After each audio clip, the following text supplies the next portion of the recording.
Hi കൂട്ടുകാരെ, പുതിയൊരു വീഡിയോയിലേക്ക് എല്ലാവർക്കും സ്വാഗതം. വൈജയന്തിയെയും അലീനയെയും കാണാനും മനുശങ്കറിന്റെ വിരുന്നുണ്ണാനും വേണ്ടി വന്നതായിരുന്നു രോഹിത്തും രേവതിക്കുട്ടിയും. മനുശങ്കർ വേളിക്കടുത്ത് ഒരു ഫ്ലാറ്റ് വാടകയ്ക്ക് എടുത്തിട്ടുണ്ട്. ടെക്നോ പാർക്കിൽ തന്നെ ജോലി ചെയ്യുന്ന 5 സഹപ്രവർത്തകർക്കൊപ്പമാണ് അത് പങ്കിടുന്നത്. ഇന്നലെ വൈകുന്നേരം വന്ന രോഹിത്തും രേവതിക്കുട്ടിയും തിരുവനന്തപുരത്ത് ഹോട്ടലിലായിരുന്നു താമസം.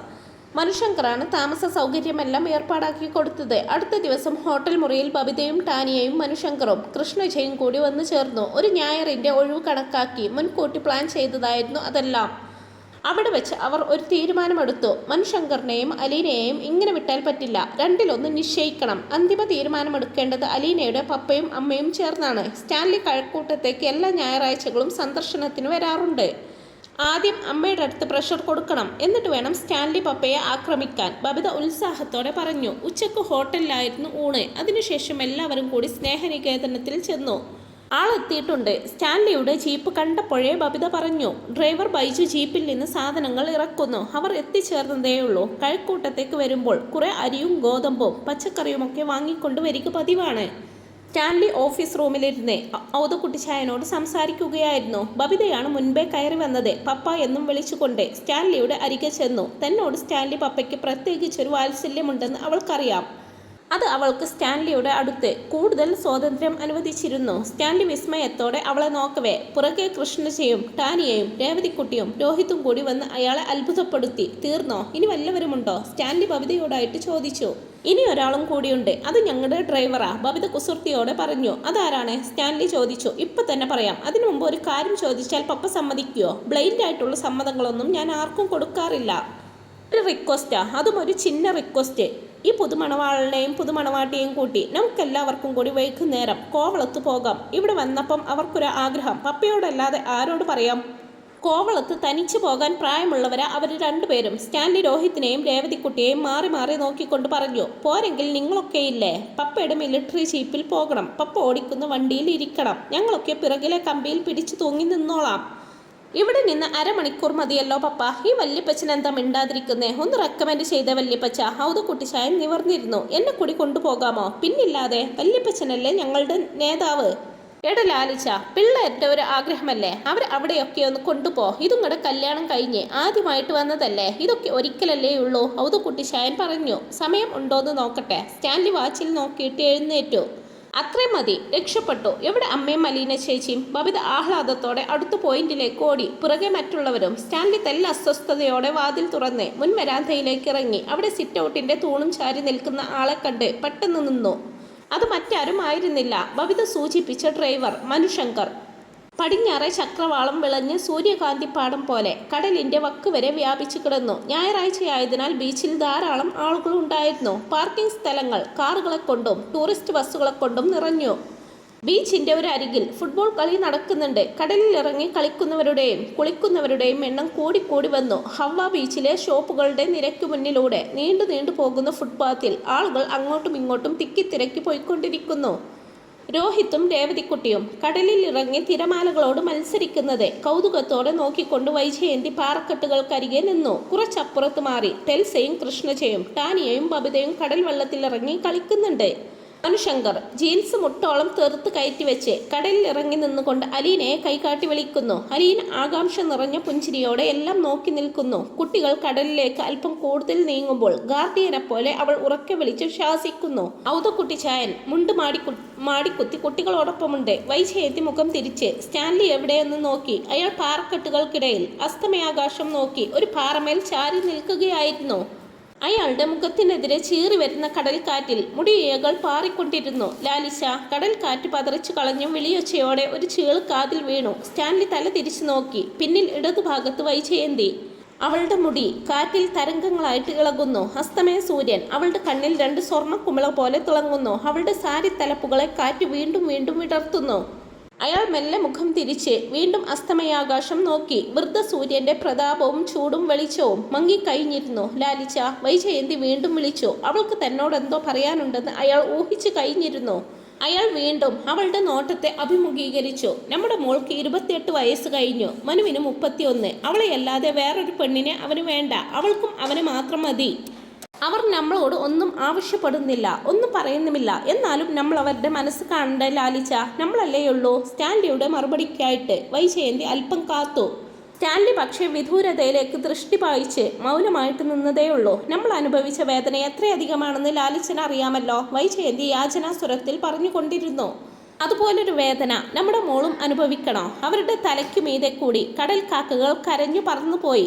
സ്റ്റാൻലി പപ്പയും അമ്മയും ബബിത കടൽ തിരയിൽ നിന്നുകൊണ്ട് പാറക്കെട്ടുകൾക്ക് നേർക്ക് കൈ ചൂണ്ടി. മനുശങ്കർ അങ്ങോട്ടേക്ക് നോക്കി. സ്റ്റാൻലിയും വൈജയന്തിയും അസ്തമയ സൂര്യന്റെ മഞ്ഞ വെളിച്ചത്തിൽ അഭിഷിക്തരായിട്ട് നിൽക്കുന്നത് കാണാമായിരുന്നു. അവർ സംസാരിക്കുകയാ, ബബിത പറഞ്ഞു. മനുശങ്കർ പ്രതീക്ഷയോടെ അവിടേക്ക് തന്നെ നോക്കിക്കൊണ്ടു നിന്നു. അലീന അടഞ്ഞുകിടന്ന വാതിലിന് വെളിയിൽ നിന്ന് മനസ്സിനെ ഒന്നുകൂടി സജ്ജമാക്കി. പപ്പ വിളിപ്പിച്ചിരിക്കുന്നത് എന്തിനാണെന്ന് അവൾക്കറിയാം. അലീന ദീർഘശ്വാസമെടുത്തു. വാതിലിൽ മൃദുവായിട്ട് തട്ടി. ഔതുകുട്ടിച്ചായനാണ് വാതിൽ തുറന്നത്. പപ്പ ജർമ്മൻ ഹണ്ടിന്റെ തലയിൽ തടവിക്കൊണ്ട് സോഫയിൽ ചാരിയിരിപ്പുണ്ട്. കയറിവ. സ്റ്റാൻലി ഒരു മുഖാംഗ്യത്തോടെ അവളെ ക്ഷണിച്ചു. അലീന അകത്തേക്ക് ചെന്നു. ഇരിക്കെ, അയാൾ ഔപചാരികതയോടെ പറഞ്ഞു. അലീന ഇരുന്നിട്ട് ഉത്കണ്ഠയോടെ പപ്പയെ നോക്കി. നമ്മൾ തമ്മിൽ ഒരു കരാറുണ്ടായിരുന്നു. നിനക്കിഷ്ടമില്ലാത്ത ഒരു വിവാഹത്തിനും ഞാൻ നിന്നെ പ്രേരിപ്പിക്കരുതെന്നും എനിക്ക് സ്വീകാര്യമല്ലാത്ത ഒരു ആലോചനയുമായിട്ട് നീ എൻ്റെ അടുത്ത് വരരുതെന്നും. പക്ഷെ നിന്റെ അമ്മ ബീച്ചിൽ വെച്ച് എന്നോടൊരു അഭ്യർത്ഥന നടത്തി. ഞാൻ നിർബന്ധിച്ചിട്ടല്ല പപ്പായെ. പപ്പായ്ക്ക് തന്ന വാക്ക് ഈ നിമിഷം വരെ ഞാൻ പാലിച്ചിട്ടുണ്ട്. അലീന നിഷ്കളങ്കതയോടെ പറഞ്ഞു. ഇനി അതിൻ്റെ ആവശ്യമില്ല എന്ന് പറയാനാണ് ഞാനിപ്പോൾ നിന്നെ വിളിപ്പിച്ചത്. അച്ഛനമ്മമാർക്ക് താല്പര്യമില്ലാത്ത വിവാഹബന്ധങ്ങൾ, മക്കൾ ആഗ്രഹിക്കുന്നതിൻ്റെ പേരിലുള്ള എതിർപ്പും വഴക്കും, കലാപങ്ങളും കൊലപാതകവും ആത്മഹത്യയും ദുഃഖവും ദുരിതവും നിരാശയും അശാന്തിയും എല്ലാ കാലത്തും ഉണ്ടായിരുന്നു. അതിനൊരവസാനമില്ല. മക്കൾക്ക് വേണ്ടി മാതാപിതാക്കൾ ജീവിക്കുകയും തങ്ങൾ ആഗ്രഹിക്കുന്ന വിധത്തിൽ മക്കൾ ജീവിക്കണമെന്ന് കണക്ക് കൂട്ടുകയും ചെയ്യുന്നത് കൊണ്ടുള്ള തകരാറാണ് ഇത്. മാതാപിതാക്കൾ അവരവർക്ക് വേണ്ടി ജീവിക്കുകയും മക്കളെ ജോലിയെടുത്ത് ജീവിക്കാൻ പ്രാപ്തരാക്കുകയും ചെയ്താൽ മാത്രം മതി എന്ന് രണ്ടു കൂട്ടർക്കും ബോധ്യം വരുന്ന കാലത്ത് ഇതിനൊരു അറുതി വരുമായിരിക്കും. പപ്പയുടെ മുഖത്തേക്ക് നോക്കിയിരുന്ന് അലീന പതിയെ തലയാട്ടി. പപ്പ വിഷയത്തിലേക്ക് വരികയാണെന്ന് അവൾക്ക് മനസ്സിലായി. ഞാനും നിന്റെ അമ്മയും അങ്ങനെ മാതാപിതാക്കളുടെ എതിർപ്പുകൾക്ക് ഇരയായവരാണ്. ഇന്ന് നീയും മനുശങ്കറും തമ്മിലുള്ള അടുപ്പത്തിനെതിരെ എനിക്ക് കാരണങ്ങൾ ഉള്ളതുപോലെ അന്ന് ഞങ്ങൾ രണ്ടുപേരുടെയും മാതാപിതാക്കൾക്കും എതിർക്കാൻ കാരണങ്ങൾ ഉണ്ടായിരുന്നിരിക്കാം. സ്റ്റാൻലി ഒരു നിമിഷം നിർത്തിയിട്ട് ഔതുകുട്ടിച്ചായനെ നോക്കി. ഇന്നത്തെ എൻ്റെ സ്ഥാനത്ത് അന്ന് അപ്പച്ചനായിരുന്നു, അല്ലെങ്കിൽ കൈതക്കൽ മാളിക വീട്ടിൽ കുഞ്ഞിരാമ മേനോനായിരുന്നു. എല്ലാം ഒന്നു തന്നെ. ഇന്ന് ആ വേഷം ഞാൻ കെട്ടേണ്ടി വരുന്നു. സ്റ്റാൻലി ഒന്ന് നിർത്തിയിട്ട് അല്പനേരം ഒരു ഓർമ്മയിലെന്നോണം ഇരുന്നു. കഴിഞ്ഞ ദിവസം ജയന്തി എന്നോട് പറഞ്ഞത് ഞങ്ങൾ അനുഭവിച്ച വേദനയും ദുഃഖവും നൈരാശ്യവും നിനക്കു കൂടി അനുഭവിക്കാനിടയാക്കരുതെന്നാണ്. പക്ഷെ അന്നത്തെ അതേ പ്രശ്നം ഇപ്പോഴും അവശേഷിക്കുന്നു. മതം, സമുദായം എങ്ങനെ അതിനെ മറികടക്കും? അതേപ്പറ്റി നീ ആലോചിച്ചിട്ടുണ്ടോ? അലീന ഒന്നിളകിയിരുന്നു. സ്പെഷ്യൽ മാരേജ് ആക്ട് അനുസരിച്ച് വേണമെങ്കിൽ നടത്താമെന്ന് മനുവേട്ടൻ ഒരിക്കൽ പറഞ്ഞിട്ടുണ്ടായിരുന്നു. കഴിയുന്നിടത്തോളം ആരെയും വേദനിപ്പിക്കരുതെന്ന മനുവേട്ടൻ്റെയും ആഗ്രഹം. എൻ്റെ ദൈവത്തിന് മതമൊന്നുമില്ലെന്ന് പപ്പിക്കറിയാമല്ലോ. കുരുടന്മാരെയും കുഷ്ഠരോഗികളെയും തളർവാദക്കാരെയും അനാഥരെയും വേശ്യകളെയും പാപികളെയും ആശ്വസിപ്പിക്കാൻ വേണ്ടി ഇറങ്ങിത്തിരിച്ച പാവങ്ങളുടെ കൂട്ടുകാരനാണ് എൻ്റെ ദൈവം. അതിൽ കൂടുതലൊരു മതപഠനം ബ്രിജിത്ത മമ്മി എനിക്ക് തന്നിട്ടില്ല. അതിനപ്പുറത്ത് എന്തൊക്കെയുണ്ടെങ്കിലും അതെനിക്ക് പഠിക്കുകയും വേണ്ട. മനുശങ്കറിന് അത് സ്വീകാര്യമാണോ എന്നതാണ് പ്രശ്നം. മനുവേട്ടൻ എന്നോട് ചോദിച്ചിട്ടുണ്ട്, നീ എന്തുകൊണ്ടാണ് പള്ളിയിൽ പോകാത്തതെന്ന്. ഞാൻ പറഞ്ഞു, അതിനേക്കാൾ യേശുവിന് ഇഷ്ടം ആ സമയത്ത് ഞാനൊരു അനാഥാലയത്തിൽ പോയി അവിടുത്തെ അനാഥരെ ആശ്വസിപ്പിക്കുന്നതാണെന്ന്. എൻ്റെ മതവും എൻ്റെ ദൈവവും ആർക്കും ഒരു തടസ്സവും ഉണ്ടാക്കുന്നില്ലല്ലോ പപ്പായെ. എൻ്റെ ഹൃദയത്തിലല്ലേ അത്. ഹൃദയത്തിൽ ദൈവത്തിന് ഒട്ടും സ്ഥലം കൊടുക്കാതിരിക്കുകയും അതിന് പുറത്ത് ധാരാളം സ്ഥലം ദൈവത്തിന് വേണ്ടി വെട്ടിപ്പിടിക്കുകയും ചെയ്യുമ്പോഴല്ലേ മറ്റുള്ളവർക്ക് അതുകൊണ്ട് ഉപദ്രവമായി തീരുന്നത്. ഹിന്ദു മതാചാരമനുസരിച്ച് ജീവിക്കണമെന്ന് മനുശങ്കർ അല്ലെങ്കിൽ അവൻ്റെ ബന്ധുക്കൾ നിന്നെ നിർബന്ധിച്ചാലോ? മുറിവിട്ടിറങ്ങാൻ ഭാവിച്ച ഔതുകുട്ടിച്ചായൻ പെട്ടെന്ന് നിന്നു. കീറാമുട്ടി പോലത്തെ ഒരു ചോദ്യമാണ് ലാലിച്ചൻ മകളുടെ മുൻപിലേക്ക് ഇട്ടുകൊടുത്തിരിക്കുന്നതെന്ന് അയാൾക്ക് മനസ്സിലായി. അതിന് മറുപടി പറയാൻ അവൾ ഇത്തിരി വിഷമിക്കും. ഔതുകുട്ടിച്ചായൻ മുഖം തിരിച്ച് അലീനയെ നോക്കി. അലീന മൃദുവായിട്ട് പുഞ്ചിരി തൂകി. അപ്പോഴും ഞാൻ യേശുവിനോട് ചോദിക്കും, മനുവേട്ടൻ എന്നെ നിർബന്ധിക്കുന്നു മനുവേട്ടൻ്റെ മതാചാരമനുസരിച്ച് ജീവിക്കണമെന്ന്. തീർച്ചയായിട്ടും യേശു പറയും, അവിടെയും നന്മയുണ്ടാകും, നീ പോയി അതും പഠിച്ചിട്ട് വാ എന്ന്. സ്നേഹം മതപരമായിരിക്കുന്നിടത്ത് എന്തെങ്കിലും തടസ്സമുണ്ടോ പപ്പ? സ്റ്റാൻലിക്ക് പിന്നെയും സംശയങ്ങളുണ്ടായിരുന്നു. ജനിക്കാനിരിക്കുന്ന മക്കൾ, ആചരിക്കേണ്ട മതം, അവർ അഭിമുഖീകരിക്കേണ്ടി വന്നേക്കാവുന്ന പ്രശ്നങ്ങൾ. പക്ഷെ അലീനയുടെ മുഖത്തേക്ക് നോക്കിയപ്പോൾ അയാൾക്ക് ഒന്നും ചോദിക്കാൻ തോന്നിയില്ല. അവൾക്ക് സംശയങ്ങളേ ഇല്ല. അഥവാ എല്ലാ സംശയങ്ങൾക്കും ഉത്തരവുമായിട്ടാണ് അവളുടെ ഇരിപ്പ്. സ്റ്റാൻലി വെറുതെ മൂളി. പിന്നെ എഴുന്നേറ്റു. എനിക്ക് തോട്ടത്തിലൊന്ന് പോകണം. നീ ഇന്ന് തിരിച്ചു പോകുന്നുണ്ടോ? പോകണം പപ്പായെ, അവിടെ അമ്മ മാത്രമേ ഉള്ളൂ. വല്യപ്പച്ചനും ഇങ്ങു പോന്നില്ല എൻ്റെ കൂടെ. അലീനയും എഴുന്നേറ്റു. അവൾ പപ്പയുടെ മുഖത്തേക്ക് തന്നെ ഉറ്റുനോക്കിക്കൊണ്ടിരുന്നു. ന്യായാധിപന്റെ നാവിൽ നിന്ന് വിധിവാക്യം ഇതുവരെ വീണിട്ടില്ല. സ്റ്റാൻലി വീണ്ടും ഒന്ന് കൂടി മൂളിക്കൊണ്ട് തല കുലുക്കി. ശരി, നിങ്ങളുടെ ഇഷ്ടം പോലെ നടക്കട്ടെ. എല്ലാവരും നിന്റെ സൈഡാണെങ്കിൽ പിന്നെ ഞാൻ മാത്രം എന്തിനാ? ഒറ്റ നിമിഷം അലീനയുടെ കണ്ണുകൾ നിറഞ്ഞു. വിരലുകൾ കൂട്ടിപ്പിണച്ചും അയച്ചും അവൾ പപ്പയെ നോക്കി വികാരാധീനയായി നിന്നു. സ്റ്റാൻലി അവളുടെ മുമ്പിലേക്ക് വന്നു. സന്തോഷമായില്ലേ നിനക്ക്? അയാൾ ശബ്ദം താഴ്ത്തി സ്നേഹവായ്പോടെ ചോദിച്ചു. അലീന ഒരു ഏങ്ങലോടെ പപ്പയുടെ നെഞ്ചിലേക്ക് മുഖമണച്ചു. ഇരു കരങ്ങൾ കൊണ്ടും അയാളെ കെട്ടിപ്പിടിച്ചു നിന്ന് വിങ്ങിപ്പൊട്ടി. സ്റ്റാൻലി അവളുടെ ശിരസിൽ തലോടി. അലീനയുടെ കൈകൾ ഒന്നുകൂടി മുറുകി. ഔതുക്കുട്ടി ചായൻ അവരിൽ നിന്നും കണ്ണെടുത്ത് പതിയെ മുറി വിട്ടിറങ്ങി. പോക്കറ്റിലിരുന്ന മൊബൈൽ ഫോണിൽ മെസ്സേജ് അലർട്ട് മ്യൂസിക്. മനുശങ്കർ എടുത്തു നോക്കി. 1 മെസ്സേജ്, അലീനയുടെ നമ്പർ. അവൻ ഉദ്യോഗത്തോടെ വ്യൂ ബട്ടൺ അമർത്തി. പപ്പ സമ്മതിച്ചു, അത്രമാത്രം. ഹേയ്! അവൻ സീറ്റിൽ നിന്നും ചാടി എണീറ്റു. പെട്ടെന്ന് തന്നെ പരിസരബോധം വന്നു. അവൻ ചുറ്റും നോക്കി. വിവിധ ടേബിളുകളിൽ ജോലിയിൽ വ്യാപ്തരായിരുന്ന സഹപ്രവർത്തകർ അന്തം വിട്ടു നോക്കുന്നു. ചെറിയൊരു ചമ്മലോടെ അവൻ കമ്പ്യൂട്ടർ ടേബിളിന് മുന്നിലെ തന്റെ സീറ്റിലേക്ക് ഇരുന്നു. രേവതിക്കുട്ടി ആദ്യം രോഹിത്തിന്റെ മൊബൈലിലേക്കാണ് മെസ്സേജ് അയച്ചത്. സ്റ്റാൻലി പപ്പ സമ്മതിച്ചു. ആശ്ചര്യ ചിഹ്നങ്ങൾ, ആഘോഷ ചിഹ്നങ്ങൾ. SMS-കൾ എറണാകുളത്തേക്കും പത്തനാപുരത്തേക്കും പുനലൂരിലേക്കും തിരുവനന്തപുരത്തേക്കും കഴക്കൂട്ടത്തേക്കും കുവൈത്തിലേക്കും ബാംഗ്ലൂരിലേക്കും നിർബാധം ഒഴുകിക്കൊണ്ടിരുന്നു. ഇത്തവണ ശിവശങ്കര മേനോൻ ജ്യേഷ്ഠനെ മാത്രമല്ല അനുജൻ രാജീവ് മേനോനെ കൂടി വിളിച്ചു വരുത്തിയിട്ടുണ്ടായിരുന്നു കൈതക്കൽ തറവാട്ടിലേക്ക്. പ്രതിയെ പിടികൂടി ഹാളിൽ ഹാജരാക്കിയിട്ടുണ്ട്. മനുശങ്കറാണത്. ഇവൻ അവളെ കെട്ടിയാൽ ഞാൻ ഈ വീടിന്റെ നടക്കല്ലിൽ തല തല്ലി ചാകും. കമല അങ്കക്കോഴിയെപ്പോലെ എടുത്തുകുത്തി നിൽക്കുകയാണ്. എല്ലാ നയോപായങ്ങളും പ്രയോഗിച്ചു. പരാജയപ്പെട്ടതിന് ശേഷമാണ് കമലയുടെ മരണഭീഷണി. രാജീവ് മേനോനും ഗംഗാധര മേനോനും ഇതിനകം ഒറ്റയ്ക്കും കൂട്ടായും മനുശങ്കറുമായിട്ട് ചർച്ച നടത്തി കഴിഞ്ഞിരുന്നു. ഈ വീട്ടിലുള്ള സകലമാന പേരും നീ അവളെ കല്യാണം കഴിക്കുന്നതിനെതിരാ. എല്ലാവരെയും വിഷമിപ്പിച്ചുകൊണ്ട് വേണോടോ ഇങ്ങനെ ഒരു വിവാഹം? രാജീവ് മേനോൻ അമർഷത്തോടെ ചോദിച്ചു. നിങ്ങളെല്ലാവരും വിഷമിക്കുന്നത് എന്തിനാണെന്നാ എനിക്ക് മനസ്സിലാകാത്തത്. ഞാൻ ആരെയും വിഷമിപ്പിക്കുന്നില്ല. നിങ്ങൾ വിഷമിച്ചേ അടങ്ങുള്ളൂ എന്നാണെങ്കിൽ ഞാൻ പിന്നെന്ത് ചെയ്യാനാ? എടാ, ഒരു കല്യാണം എന്നൊക്കെ പറയുമ്പോൾ നിന്നെ പ്രസവിച്ച് വളർത്തിയ അമ്മയ്ക്കും നിന്നെ ജനിപ്പിച്ച അച്ഛനും കൂടപ്പിറപ്പുകൾക്കുമെല്ലാം ഒരു പ്രതീക്ഷയും സങ്കല്പവും ഒക്കെ ഇല്ലേ? അവർക്കുമില്ല അഭിപ്രായങ്ങളും താല്പര്യങ്ങളും. എന്റെ കൊച്ചച്ച, ഇതൊക്കെ അമ്മയുണ്ടാക്കുന്ന പ്രശ്നങ്ങളാ. അച്ഛന് പോലും മനസ്സുകൊണ്ട് എതിർപ്പില്ലെന്ന് എനിക്കറിയാം. അലീന നമുക്കാർക്കും അറിയാത്തവളല്ല. ഈ വീട്ടിലാണ് അവൾ ആദ്യം കയറി വന്നത്. അന്നേ എനിക്ക് ഇഷ്ടപ്പെട്ടതാ. അവൾ ജയന്തി ആന്റിയുടെ മകളാണെന്നറിഞ്ഞപ്പോൾ ഞാൻ മനസ്സിൽ കുറിച്ചിട്ടു, ഇനി അവൾ എന്റേതാണെന്ന്. ഈ 31 വയസ്സ് വരെ ഞാൻ കാത്തിരുന്നത് അവൾക്ക് വേണ്ടിയാ, അവൾ എനിക്ക് വേണ്ടിയും. മരിച്ചുപോയ ബാലചന്ദ്രൻ അങ്കിള ആദ്യം എനിക്ക് വേണ്ടി അവളെ കല്യാണം ആലോചിച്ചത്. അന്ന് അവൾ ആരാണെന്ന് എനിക്കറിയില്ല. അങ്കിൾ മരിക്കുന്നതിന് മുമ്പ് ഒരു ദിവസം കണ്ടപ്പോഴും എന്നോട് പറഞ്ഞു, നീ അലീനയെ കല്യാണം കഴിക്കണം. കൊല്ലപ്പള്ളി തറവാട്ടിൽ അവൾക്ക് കിട്ടാതെ പോയ സ്ഥാനം നീ വേണം വീണ്ടെടുത്ത് കൊടുക്കണമെന്നൊക്കെ. അങ്കിളിന്റെ ആഗ്രഹം നിറവേറ്റുമെന്ന് ഞാൻ അപ്പോൾ തന്നെ വാക്ക് കൊടുത്തു. മനുശങ്കർ തന്റെ നിലപാട് വിശദീകരിച്ചു. എടാ, അവളുടെ അപ്പനൊരു ക്രിസ്ത്യാനിയാ. അവളും ക്രിസ്ത്യാനിയായിട്ടാണ് ജീവിച്ചത്. അവളെ കല്യാണം കഴിച്ചാൽ നീ മതം മാറുമോ അതോ അവൾ ഇങ്ങോട്ട് വരുമോ? രാജീവ് മേനോൻ ചോദിച്ചു. അവൾ ഏതെങ്കിലും ഒരു പ്രത്യേക മതത്തിൽപ്പെട്ടവളാണെന്ന് ഇന്നേ വരെ എനിക്ക് തോന്നിയിട്ടില്ല. വാക്കിലുമില്ല, പെരുമാറ്റത്തിലുമില്ല, പ്രവൃത്തിയിലുമില്ല. അവളെ അങ്ങനെ വേർതിരിച്ച് കാണുന്നവരുടെ കണ്ണിനാണ് കുഴപ്പം. നിങ്ങൾക്ക് ജാതി മതം വേണ്ടെന്ന് വെക്കാം. നിങ്ങൾക്ക് ജനിക്കുന്ന മക്കളോ അവർ ഏത് മതത്തിലായിരിക്കും? ജാതി സൂചിപ്പിക്കുന്ന കോളം പൂരിപ്പിക്കണമല്ലോ. അലീന വളർത്തുന്ന മക്കൾക്ക് ഒരിക്കലും ജാതിയും മതവും ഒന്നും തടസ്സമാകില്ലെന്ന് എനിക്കുറപ്പുണ്ട്, മനുശങ്കർ ദൃഢസ്വരത്തിൽ പറഞ്ഞു. അവളെ ഇങ്ങോട്ട് കെട്ടിയെടുക്കാമെന്ന് നീ വിചാരിക്കേണ്ട മോനെ. കുറ്റിച്ചൂലെടുത്ത് അടിച്ചിറക്കും ഞാൻ. അനാഥാലയത്തിൽ 23 വർഷം അവൾ എങ്ങനെയൊക്കെയാ ജീവിച്ചതെന്ന് ആർക്കറിയാം? കമല ബാധ കയറിയതുപോലെ വീറോടെ ചീറി. എടാ, പഴച്ചുണ്ടായവളല്ലേ അവള്. ജയന്തി പഴച്ചാൽ അത് പുണ്യവും പിച്ചക്കാരി പഴച്ചാൽ അത് പാപവുമാകുന്ന സൂത്രവിദ്യ നീ എന്നെ ഒന്ന് പഠിപ്പിച്ചതാ.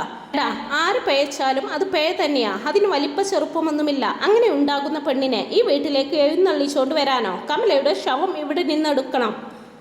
കണ്ടെടുത്തൊക്കെ അടിച്ചു തളിക്കാരിയായിട്ടും വേലക്കാരിയായിട്ടും നിന്ന പെണ്ണ് വേറെ എന്തിനൊക്കെ നിന്ന് കൊടുത്തിട്ടുണ്ടെന്ന് ഈശ്വരനറിയാം. വേറെ ആരും നീ കണ്ടില്ലേ? എല്ലാം പോട്ടെ, അവളുടെ തന്തയാണെന്ന് പറയുന്നവൻ വേറെ മതക്കാരനാണെന്ന് നിനക്കറിയാമല്ലോ.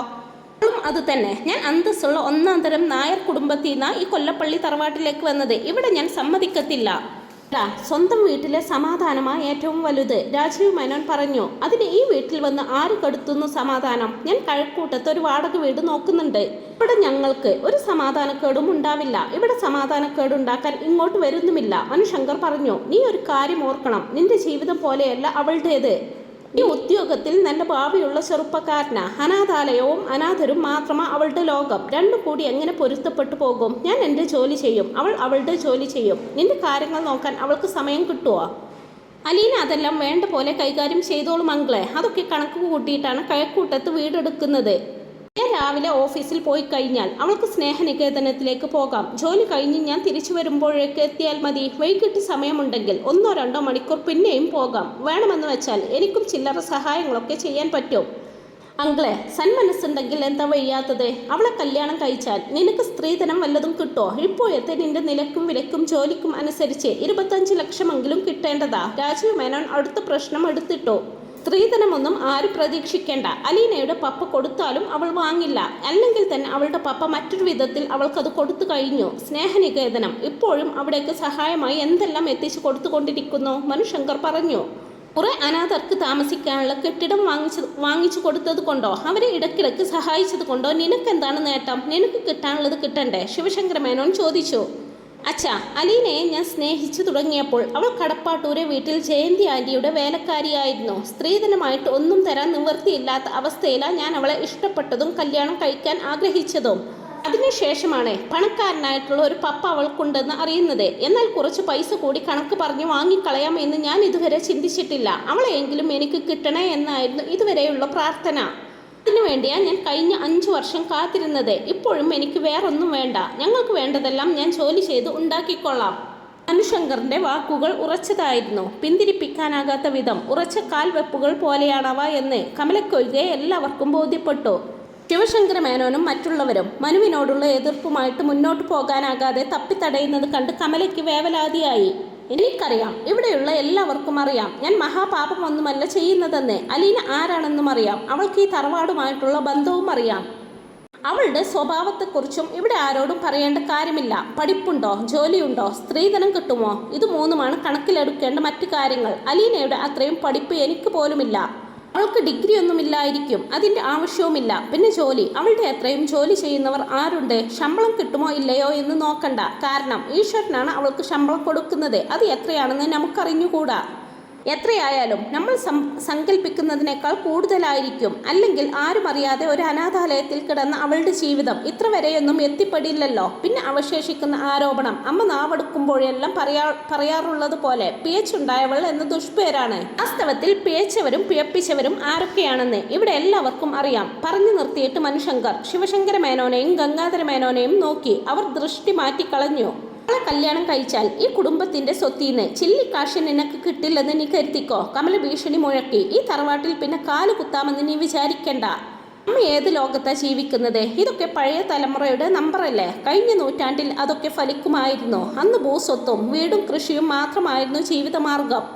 ഇന്നത്തെ ചെറുപ്പക്കാരെല്ലാം ജോലി ചെയ്ത് ജീവിക്കുന്നവരല്ലേ അമ്മേ? ഈ ഓലപ്പാമ്പ് കാണിച്ചാൽ അവർ പേടിക്കുവോ? മനുശങ്കർ കൂസലൊന്നുമില്ലാതെ അകത്തേക്ക് കയറിപ്പോയി. ശിവശങ്കര മേനോൻ ജ്യേഷ്ഠനെയും അനുജനെയും നോക്കി. പറഞ്ഞപ്പോഴേ ഞങ്ങൾക്കറിയാമായിരുന്നു ഇതൊക്കെ ഇങ്ങനെയേ കലാശിക്കൂ എന്ന് ഗംഗാധര മേനോൻ പറഞ്ഞു. കമല മസിൽ പിടിച്ചാൽ അവൻ വഴങ്ങുവോ? 5 വർഷത്തെ അവൻ്റെ കാത്തിരിപ്പ. നമ്മൾ ജീവനില്ലാത്ത കുറേ ന്യായം പറഞ്ഞ് നാണം കെട്ടത് മിച്ചം. വളരെ ഗുരുതരമായിട്ടുള്ള ഒരു കാര്യം സംസാരിക്കാനുണ്ടെന്ന് നീ പറഞ്ഞത് കൊണ്ടാ ഞാൻ നീലഗിരിയിൽ നിന്ന് കാറോടിച്ചു വന്നത്. ഇതിനാണെന്ന് അറിഞ്ഞിരുന്നെങ്കിൽ ഞാൻ വരികയേ ഇല്ലായിരുന്നു. ശിവശങ്കര മേനോൻ ഒന്നും പറയാനില്ലാതെ നിന്നു. ശിവ, നീ അതങ്ങ് നടത്തിക്കൊടുത്തേക്ക്. അതാ ബുദ്ധി. ആരുടെയും സപ്പോർട്ടില്ലെങ്കിലും കുട്ടികൾ അത് നടത്തിയിരിക്കും. ജയന്തിയുടെയും സ്റ്റാൻലിയുടെയും പിന്തുണയും സഹായവും അവർക്ക് കിട്ടുമ്പോൾ നമ്മുടെ എതിർപ്പിന് എന്ത് വില? പിന്നെ നിഷ്പക്ഷമായിട്ട് ചിന്തിച്ചാൽ നിന്റെ മകനെ അലീനയേക്കാൾ നല്ലൊരു പെൺകുട്ടിയെ കിട്ടാനുണ്ടോ ഈ ലോകത്ത്? ഭർത്താവിന് നല്ല ഭാര്യ, കുട്ടികൾക്ക് നല്ല അമ്മ, ബന്ധുക്കൾക്കും മിത്രങ്ങൾക്കും ആശ്വാസവും സന്തോഷവും, ചുറ്റുമുള്ളവർക്ക് ഒരു താങ്ങും തണലും പ്രതീക്ഷയും. ഇതിൽ കൂടുതൽ എന്താകാൻ പറ്റും ഒരു പെണ്ണിന്? ശിവശങ്കര മേനോന് അതിനും ഉത്തരമൊന്നും പറഞ്ഞില്ല. ശങ്കർ തിരിച്ചു പോകുന്നതിന് മുമ്പ് മുത്തശ്ശിയുടെ മുറിയിൽ ചെന്നു. വീട്ടിലെ സംസാര വിഷയങ്ങൾ സൗദാമിനി അമ്മയുടെ ചെവിയിലും എത്തിയിരുന്നു. ഞാനെല്ലാം അറിയുന്നുണ്ട്. കമലയും ശിവനും പറയുന്നത് കേട്ട് നീ വിഷമിക്കണ്ട. ഈശ്വരൻ കൊണ്ടുവന്ന് തന്നതാ അവളെ നിനക്ക്. ഞങ്ങൾക്ക് മുത്തശ്ശിയുടെ അനുഗ്രഹം ഉണ്ടാവുമല്ലോ, അത് മതി. ഞാൻ എപ്പോഴേ തന്നു കഴിഞ്ഞു. സൗദാമിനി അമ്മ അവൻ്റെ ശിരസിൽ തഴുകിക്കൊണ്ട് പറഞ്ഞു. ഇവിടെ നിന്ന് ആരും വന്നില്ലെങ്കിലും എനിക്ക് നിങ്ങളുടെ കല്യാണം കാണണം. നീ വേണം എന്നെ കൊണ്ടുപോകാൻ. അതൊരു ആർഭാടവും ഉണ്ടാവില്ല മുത്തശ്ശി. ഞങ്ങളുടെ വിവാഹത്തിന് രജിസ്റ്റർഡ് മാരേജ് അല്ലേ? പൂമാലയിടലും രജിസ്റ്ററിൽ ഒപ്പുവെക്കലും താലികെട്ടലും മാത്രം. സ്നേഹനികേതനത്തിലെ പാവങ്ങൾക്കൊരു സദ്യ. നമുക്കെല്ലാം ചായയും ഉഴുന്നുവടയും മതിയോ? എനിക്കൊന്നും വേണ്ടട കുട്ട, ആ ചടങ്ങൊന്ന് കാണണം. നിങ്ങളെ രണ്ടുപേരെയും ഒന്നിച്ച്. അത് ഞാൻ ഏറ്റു മുത്തശ്ശി. മനുശങ്കർ വാക്കു കൊടുത്തു.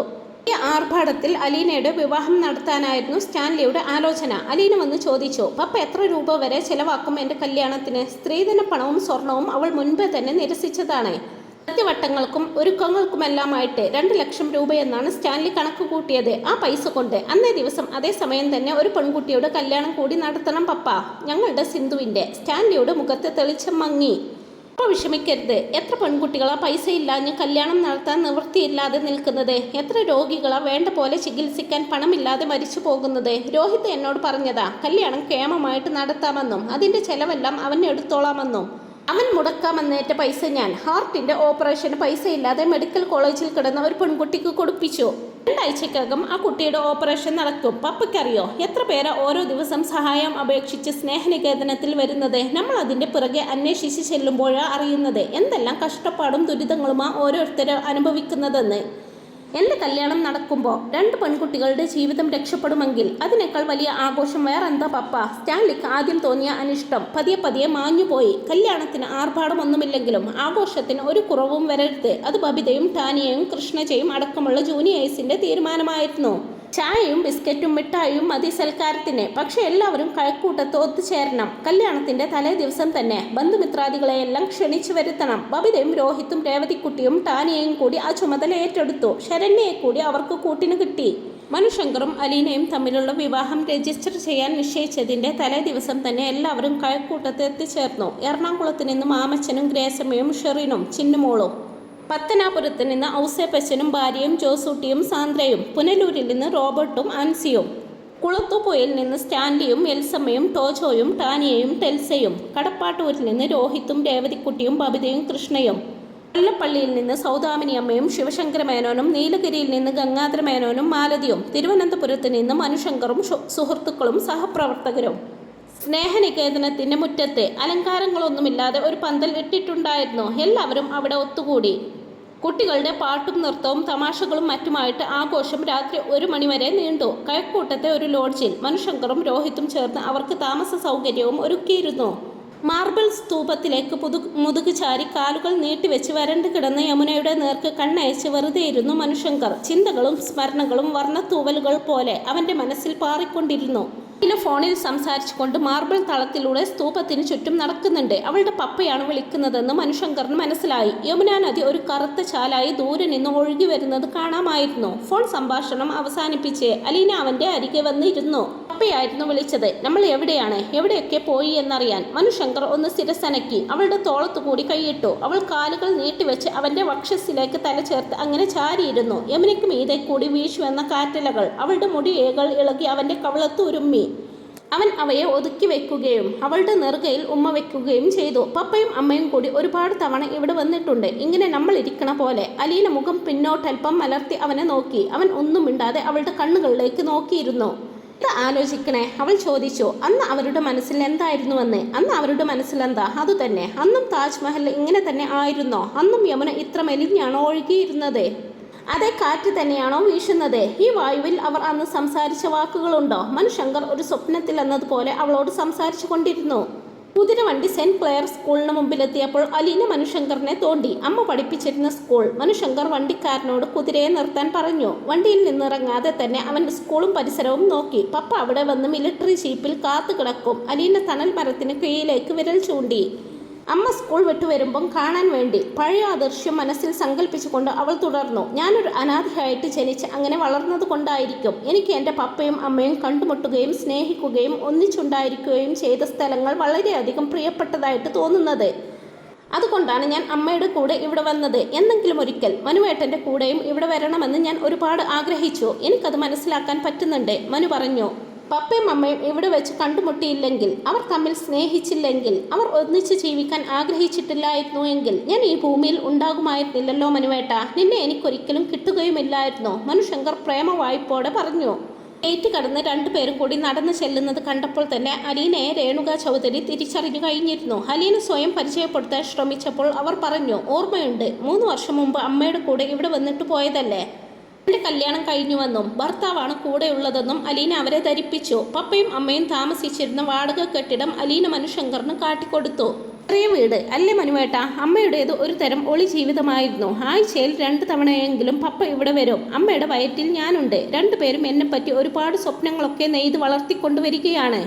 വേർപാട് അടുത്തു വരികയാണെന്നൊന്നും അവർക്കറിയില്ലല്ലോ. ഒരു പെണ്ണിന് അവളുടെ ജീവിതത്തിൽ ഒരേ ഒരു പുരുഷനെ മാത്രമേ അത്രയ്ക്ക് മനസ്സുരുകി സ്നേഹിക്കാൻ പറ്റൂ എന്നാണ് അമ്മ പറഞ്ഞത്. പപ്പയ്ക്കും ഒരുപാട് സ്നേഹമായിരുന്നുവെന്നും പറഞ്ഞു. അതുകൊണ്ട് കൂടിയായിരിക്കും വേർപിരിഞ്ഞതിനു ശേഷം അവരുടെ ജീവിതം പരാജയമായി പോയത് അല്ലേ മനുവേട്ട? ആയിരിക്കുമെന്നല്ല, അതെ. അമ്മയ്ക്ക് വലിയ അതിശയമായിരുന്നു പഴയ വീട് അങ്ങനെ തന്നെ കണ്ടപ്പോൾ. പെയിന്റ് മാറി അടിച്ചതല്ലാതെ വേറൊരു മാറ്റവും ഇല്ലെന്ന് അമ്മ പറഞ്ഞു. അമ്മയ്ക്ക് ഒരു ദിവസം ഇവിടെ താമസിച്ചാൽ കൊള്ളാമെന്നുണ്ടായിരുന്നു. പക്ഷെ അന്ന് വാടകയ്ക്കാരുണ്ടായത് കൊണ്ട് നടന്നില്ല. മനുശങ്കർ ആ വീടിന്റെ മുറ്റത്ത് കളിക്കുന്ന കുട്ടികളെ നോക്കി നിന്നു. ചൂടുവെള്ളത്തിൽ കുളിച്ചു തുവർത്തി മനുശങ്കർ മുറിയിലേക്ക് വന്നപ്പോൾ ബാൽക്കണിയിൽ നിന്ന് സംഭാഷണം കേട്ടു. അവൻ ഒരു നിമിഷം കാതോർത്തു. 3 സ്ഥലം കൂടിയുണ്ട്. പാരാട്രൂപ്പ് ജമ്പിംഗ് ഫീൽഡ്, പപ്പ താമസിച്ചിരുന്ന ക്വാർട്ടേഴ്സ്, അമ്മ താമസിച്ചിരുന്ന ക്വാർട്ടേഴ്സ്. ബാക്കിയുള്ളിടത്തെല്ലാം പോയി അമ്മേ. അവിടെയും പോയി. സംഭാഷണം തുടരുകയാണ്. മനുശങ്കർ വേഷം മാറി, മുടി ചീകി, ബോഡി സ്പ്രേ അടിച്ച് കണ്ണാടിയിൽ നോക്കി. താൻ സുന്ദരൻ തന്നെ എന്ന് തൃപ്തിപ്പെട്ടു ബാൽക്കണിയിലേക്ക് ചെന്നു. അലീന 5ാം നിലയുടെ ബാൽക്കണിയിൽ പാരപ്പറ്റിനോട് ചേർന്ന് ആഗ്ര നഗരത്തിന്റെ രാത്രി വിളക്കുകളെ നോക്കി നിന്ന് ഫോൺ സംസാരം തുടരുകയാണ്. മനുശങ്കർ പിന്നിലൂടെ ചെന്ന് അവളുടെ വയറിന് മീതെ കൂടി കൈകൾ ചുറ്റി വരിഞ്ഞു കെട്ടിപ്പിടിച്ചു. അവളുടെ ചെവിയിൽ മൃദുവായിട്ട് കടിച്ചു. അലീന ഒന്ന് പിടഞ്ഞു. മറുവശത്ത് രോഹിത്താണെന്ന് മനുശങ്കറിന് മനസ്സിലായി. ഒന്ന് മതിയാക്കടാ, അവിടുത്തെ ക്ലൈമറ്റ് അല്ലേ ഇവിടെ, തണുപ്പാ. കംപ്ലീറ്റ് സ്വെറ്ററും ഒന്നും പോരാ, മനുശങ്കർ ഉച്ചത്തിൽ വിളിച്ചു പറഞ്ഞു. ഷോ ഈ മനുവേട്ടൻ. അലീന നാണിച്ചു ചുണുങ്ങി. Okay, good night, good night. രേവതിക്കുട്ടി ഉറക്കെ വിളിച്ചു പറയുന്നത് ഫോണിലൂടെ കേൾക്കാമായിരുന്നു. മനുശങ്കർ അലീനയുടെ കയ്യിൽ നിന്നും ഫോൺ പിടിച്ചു വാങ്ങി. അത് വായോടടുപ്പിച്ച് ചിരിച്ചുകൊണ്ട് ആക്രോശിച്ചു. ആരടി അവിടെ കിടന്ന് അലറുന്നത്? പേടിക്കാൻ ആരുമില്ലെന്ന വിചാരം. ഞങ്ങൾ അങ്ങോട്ട് വരുന്നുണ്ട്. Good night. അനന്തരം അവൻ മൊബൈൽ സ്വിച്ച് ഓഫ് ചെയ്തു. കെട്ടിപ്പിടിച്ച നിലയിൽ തന്നെ അവൻ അവളെ ഉന്തിക്കൊണ്ട് റൂമിലേക്ക് നടന്നു. പുറം കാൽ കൊണ്ട് ബാൽക്കണിയുടെ വാതിൽ തോണ്ടി അടച്ചു. കിടക്കയിലെത്തിയപ്പോഴേക്കും അലീന കുതറി. അവൾ ബാഗിൽ നിന്ന് ഒരു സ്വെറ്റർ എടുത്ത് അണിഞ്ഞു. ഇതെന്തിനാ ഈ പടച്ചട്ടയെല്ലാം ഇട്ടുകൊണ്ട് വരുന്നേ? എനിക്ക് പണിയുണ്ടാക്കാനാ? അലീന വന്ന് കിടക്കയിലിരുന്നതും അവൻ അതിന്മേൽ കയറി പിടിച്ചു. കാണ്ടാമൃഗത്തിന്റെ കൂടെ കിടക്കുന്നത് പോലെയാ നീ ഇതിട്ടോണ്ട് കിടക്കുമ്പോൾ. മനുശങ്കർ അത് ഊരിക്കളയാൻ ശ്രമിച്ചു. രണ്ടുപേരും തമ്മിൽ പിടിവലിയായി. എനിക്ക് തണുക്കും മനുവേട്ട, അതിനല്ലേ ഞാൻ.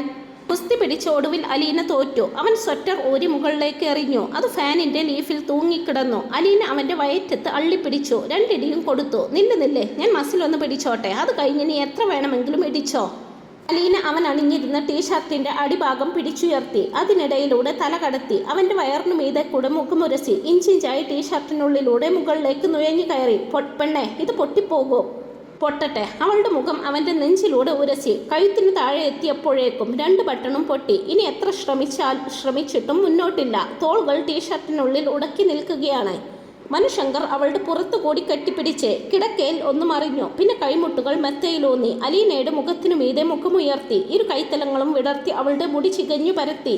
നെറ്റിയിലേക്കും കവളത്തേക്കും വീണ് കിടന്ന മുടിയിഴകളെ അവൻ നാസികത്തുമ്പ് കൊണ്ട് ഉന്തിയൊതുക്കി. പിന്നെ ആ മുടിച്ചുരുളുകളെ അവൻ മൃദുവായിട്ട് ചുംബിച്ചു. നെറ്റിയിൽ, പുരുകങ്ങളിൽ, കൺതടങ്ങളിൽ, മൂക്കിൻ തുമ്പിൽ, കവിളിൽ, ചെവിത്തട്ടിൽ എല്ലായിടത്തും കൊച്ചു കൊച്ചു ഉമ്മകൾ വിതച്ചുകൊണ്ട് അവന്റെ മുഖം കുസൃതി പിടിച്ച് അലഞ്ഞു.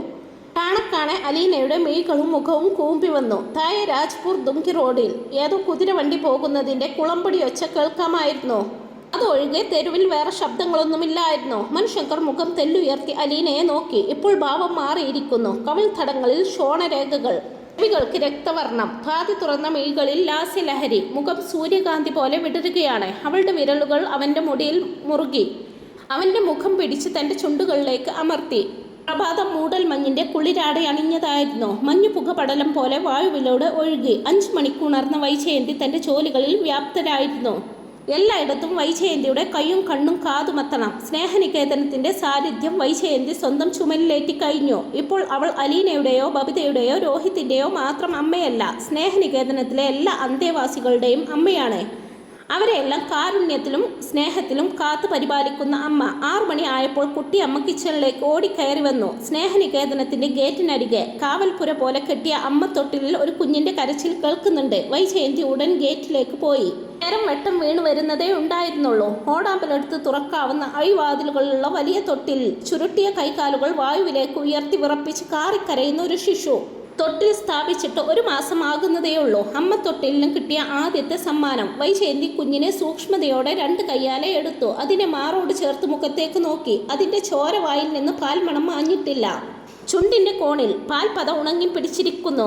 ഏതോ അമ്മ ആ കുഞ്ഞിനെ മുലയൂട്ടി ഉറക്കിക്കിടത്തിപ്പോയിട്ട് അരമണിക്കൂർ പോലും ആയിട്ടില്ലെന്ന് വൈജയന്തിക്ക് തോന്നി. നെഞ്ചോടടുക്കി സാരി തലപ്പ് കൊണ്ട് ഉടൽ പൊതിഞ്ഞു പിടിച്ചപ്പോൾ കുഞ്ഞിൻ്റെ കരച്ചിലടങ്ങി. അത് വൈജയന്തിയുടെ മുഖത്തേക്ക് നോക്കി. ശത്രുവോ മിത്രമോ എന്ന് സംശയിച്ച് കരയണോ വേണ്ടയോ എന്നറിയാതെ കുഞ്ഞി ചുണ്ടുകൾ വിതുമ്പി. അത് തൻ്റെ കുഞ്ഞാണെന്ന് വൈജയന്തിക്ക് തോന്നി. 28 വർഷം മുമ്പ് താൻ ജന്മം നൽകിയ കുരുന്നു ജീവൻ. ഇതോടുകൂടി നോവൽ അവസാനിച്ചിട്ടുണ്ട്. ഇങ്ങനെയൊക്കെയാണ് നോവലിലുള്ളത്. ഇത് സീരിയലായിട്ട് വരുമ്പോൾ പല മാറ്റങ്ങളും വരാൻ സാധ്യതയുണ്ട്. അപ്പോൾ ഈ ഒരു റിവ്യൂ നിങ്ങൾക്ക് ഇഷ്ടപ്പെട്ടെങ്കിൽ വീഡിയോ ലൈക്ക് ചെയ്യാനും ചാനലൊന്ന് സബ്സ്ക്രൈബ് ചെയ്ത് സപ്പോർട്ട് ചെയ്യാനും മറക്കല്ലേ friends. Thanks for watching my video.